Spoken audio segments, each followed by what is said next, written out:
Hi friends, நீங்க டிஷர்ட்ல பாத்தீங்கன்னா ஃபிட்டா மஸ்குலரா தெரியுமா? அப்ப நான் ஃபாலோ பண்ண இந்த 3 டிஷர்ட் டைப்ஸ் உங்களுக்கு சொல்றேன். அதுக்கு முன்னாடி வீடியோ சேவ் பண்ணிட்டு சேனல் சப்ஸ்கிரைப் பண்ணிக்கோங்க.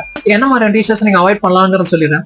Baggy t-shirts, over size t-shirt, long fit t-shirts, இந்த மாதிரி டிஷர்ட்ஸ்லாம் நீங்க போறத அவாய்ட் பண்ணிடுங்க. பிகாஸ் உங்களோட மஸ்குலாரிட்டி அது கவர் பண்ணி உங்களுக்கு ஒரு மஸ்குலர் லுக்கே அது தராது. என்ன மாதிரி டிஷர்ட் டைப்ஸ் யூஸ் பண்ணலாம் அப்படிங்கறத நான் சொல்றேன். ஃபர்ஸ்ட் பாத்தீங்கன்னா போலோ டிஷர்ட்ஸ் ஒரு சூப்பரான டிஷர்ட்ஸ் எல்லாருமே ட்ரை பண்ணணும் நான் சஜஸ்ட் பண்ணுவோம். பிகாஸ் அது ஒரு ப்ரொஃபஷனல் லுக் கொடுக்கும், உங்களுக்கு ஒரு மஸ்குலர் லுக் கொடுக்கும். பிகாஸ் அந்த டிஷர்ட்ஸ் பாத்தீங்கன்னா பெர்ஃபெக்டான ஃபிட்டிங்ல இருக்கனால தான் உங்களுக்கு ஒரு அந்த லுக் கிடைக்குது. செகண்ட் பாத்தீங்கன்னா round neck slim fit t-shirts. அந்த டிஷர்ட்ஸ் பாத்தீங்கன்னா உங்களோட ஷோல்டர் வைடா தெரியும், உங்களோட செஸ்ட் பாத்தீங்கன்னா பக்காவா தெரியுங்கிறதுனால உங்களுக்கு ஒரு மஸ்குலர் லுக் அது கிடைக்கும். பாத்தீங்கன்னா ரவுண்ட் நெக் டிஷர்ட்ஸ் பாத்தீங்கன்னா மோஸ்ட்லி யாரும் யூஸ் பண்ண மாட்டாங்க, ஜிம் போறவங்க தான் யூஸ் பண்ணுவாங்க. பிகாஸ் அவங்களோட செஸ்ட் லைன் தெரியுங்கிறதுக்காக அவங்க யூஸ் பண்ணுவாங்க. அஞ்சான் படத்துல பாத்தீங்கன்னா சூர்யா மோஸ்ட்லி இந்த டிஷர்ட்ஸ் தான் யூஸ் பண்ணிருப்பாரு. எப்பவுமே டிஷர்ட்ஸ் நீங்க வியர் பண்ணும்போது பெர்ஃபெக்டான லென்த் அண்ட் பைசப்ஸோட லென்த் கரெக்டா இருக்க மாதிரி பாத்துக்கோங்க. அப்பதான் உங்களுக்கு ஒரு ப்ராப்பரான